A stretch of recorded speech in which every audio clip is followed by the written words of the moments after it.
My parents never wanted me, so they bought me a broken car in hopes I'd crash somewhere and they wouldn't have to see me again, but they ended up losing both their sons this way. Posted by you/CheezItBitBoy. My parents' favoritism towards my older brother, 20M, was always obvious. He got a car for his 18th birthday. It wasn't a new car or anything, it was a 20-year-old Lexus that was in pretty good shape, and he rubbed it in my face for the rest of his senior year of high school. Compared to my brother, I get just as good grades as he does, sometimes even better. I worked my hardest in the hope of fairness, and I even did some volunteering, cleaning up garbage in my local area. But then my 18th birthday came and went a few weeks ago. The only thing I wanted, the only thing I was hoping for, was a car. I wasn't expecting something like a new car or a sporty car, just something reliable like my brother got. But the party wasn't anything like my brother's 18th. For his 18th, my mom baked the cake herself. It was a delicious layered chocolate pudding cake. For mine, I got a sheet cake from the supermarket. For his party, they got a DJ. For mine, it was my dad's old boombox with a couple of mixed CDs. We went through the whole party, and I figured my parents might have just been waiting to spring a surprise gift on me. But that didn't happen.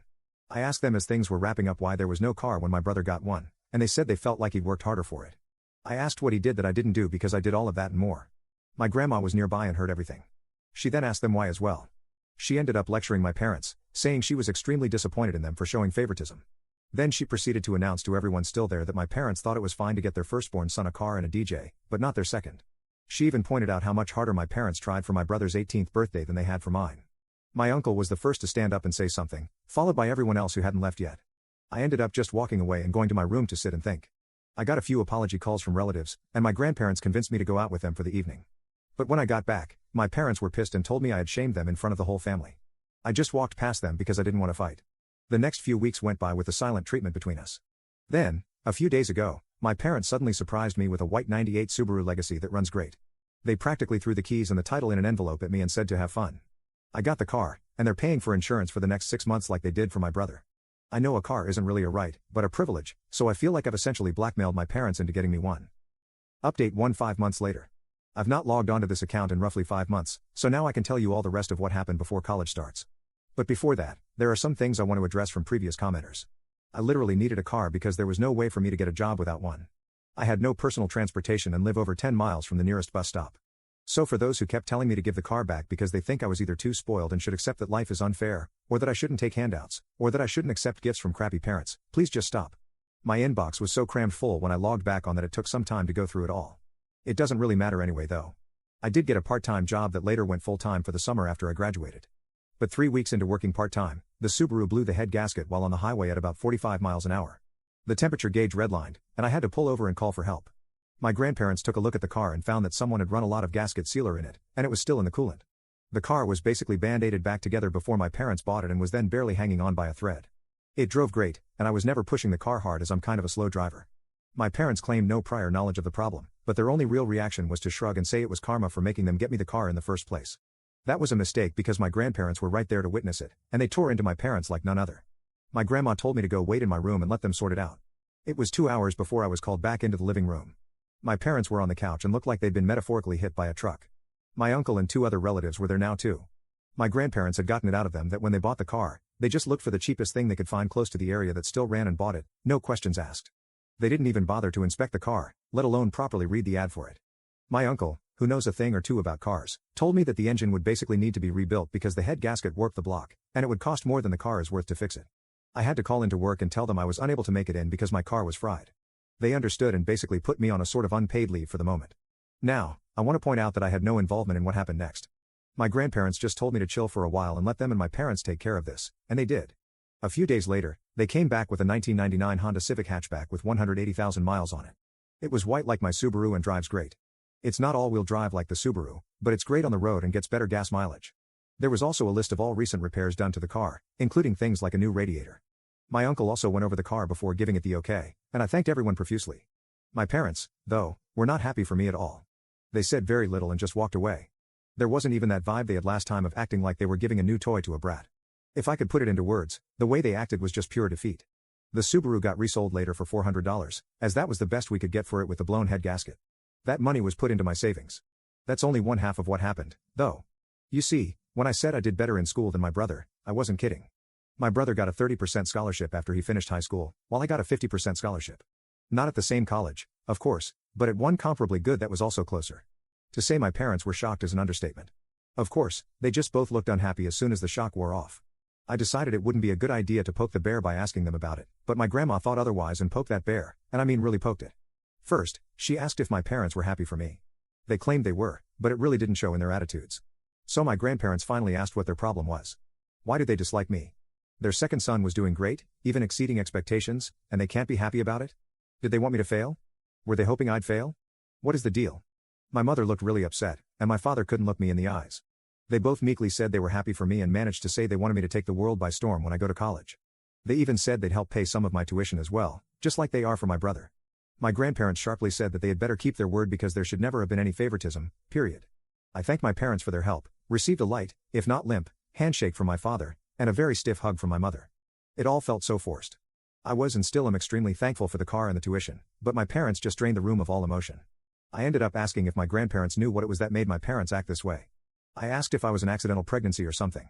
They gave me the "it's time we told you" look. Well, I'm not adopted like so many asked, but I was unplanned. Sort of. You see, my parents wanted both a girl and a boy but got 2 boys instead. My brother came out as a boy, so my parents were really hoping to get a girl on the next go. They had a prior agreement to stop after 2 kids. They never got a girl.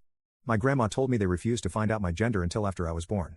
They were convinced I'd be born female, and they bought a lot of baby stuff for a girl. But they didn't get a girl.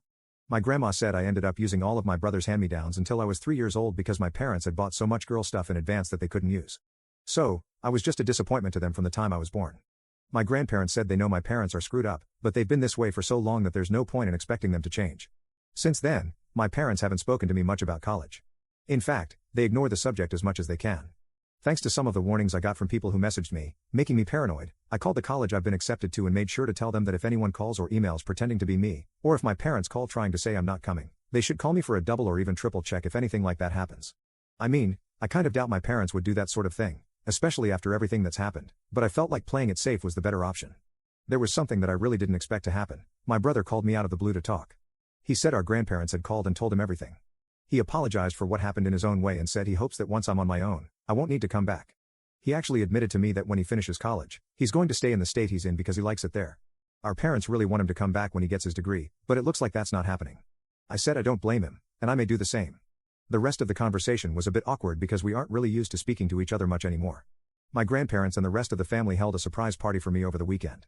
They made it almost like a repeat of my brother's 18th birthday, with a DJ and a big chocolate cake my grandma made. I couldn't thank them all enough. My parents attended the party, but they were like wallflowers the entire time. They didn't say or do much, just stayed sitting at a far table in the corner and drank quietly. The look of defeat they had was even greater now.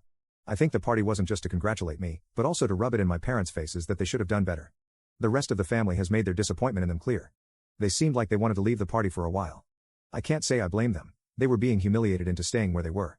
My grandma said, "You're never too old to be taught a lesson in humility." As for my personal life, my part-time job went full-time after high school, and I've been working hard to build my savings before I leave for college. I made minimum wage, but a job is a job, and I want to leave it with my best effort put in before my 2 weeks notice is up. I doubt I'm going to be coming back here to make another update, so thanks for reading. Update 2 years later. I've been away for 2 years, and I kinda expected I'd be back to post one last time in 2024, because my brother went for a 4-year bachelor's degree, much like I currently am. For those who remember my previous posts, I'm the guy whose parents were verbally backhanded by the family for showing blatant favoritism toward my older brother, and I later found out from my grandma that the reason I was treated differently was because my parents had wanted their second child to be a girl. My grandma ended up admitting even more to me later, after I left for college. Before I was born, my parents were so convinced that I'd be a girl that they bought a bunch of girl stuff without even checking my gender through ultrasound. About a year ago, my grandma told me that my mother had tried to raise me as a girl for the first 6 months of my life. She was putting me in girls' clothes and calling me by a different name, and my father enabled it all. I know it's true because my grandma showed me old family photos of me with my brother when I was an infant, and I was wearing pink in all of them. There was even a visible name tag in some of the photos with the name my parents wanted for a girl. But once word got out, my parents stopped dressing me as a girl. My grandparents told my mother that trying to raise me as something I wasn't, without giving me a choice, was wrong. Though my family is rather old school, my grandparents are surprisingly open-minded people, and they put the hammer down on my parents, so the girl treatment stopped. But instead of getting new clothes, my parents gave me my brother's hand-me-downs for years until my grandparents noticed that too and did something about it. Finding out all of this made me realize that my grandparents kept my childhood from being far worse than it was, and they never told me until these past couple of years. I am incredibly thankful for them. My mother apparently struggled to call me by my real name for 2 years or so. Because my parents didn't get the girl they wanted, they refused to connect with me like they did with my brother, the boy they actually wanted. When my grandparents heard I wasn't getting anything new like my brother was, they threatened to petition for guardianship of me. They had evidence of the various things I described too. My parents couldn't stand for anything that could become a public scandal, so they stopped with the hand-me-downs and pretended to love me for a while. But as I got older, it degenerated into indifference, and maybe even into hate. I'm not sure. Hate means you still care in some way, but indifference is the actual opposite of love. I just know my parents couldn't accept that their favorite son wasn't the best at everything compared to their unwanted son. Since I moved out, they've barely interacted with the family. They threw themselves into work, partly because the rest of the family forced them to contribute to my college, like they did for my brother. But also because, to them, working was the only thing that gave them a reason to tell everyone to leave them alone. My grandma suspects they've even slept in their cars a few times to avoid coming home. I only saw my parents at Christmas at my uncle's house for the past couple of years, and they barely even spoke to me. Now that I was living my best life away from them, I guess you could say they'd stopped bothering to act like I was their son. They don't want me anymore after the family humiliation they feel they'd suffered, even though they know they brought it on themselves. They've become workaholics who do little else. My grandmother told me my bedroom is basically exactly how I left it on the day I moved out. My parents have not even gone inside my room, but they kept my brother's room clean and ready for the day he'd finally come back home after college. Well, that didn't happen. They flew out to see him for his graduation and had a big celebration with him. I was not invited to go, not that I could afford it. But my grandparents went along, and they gave me the details. My parents were still convinced my brother would be coming back home. That's when he awkwardly told them he had already secured a job through an internship he'd done the past year and had found an apartment of his own too. My father became furious, and my mother lost her mind crying and begging him to come home. But he refused. You see, these past 2 years, my brother and I have reconnected a bit. He found my Reddit account and called me. He wasn't angry, just wanted to talk. He admitted to me that our parents put him through a lot as well.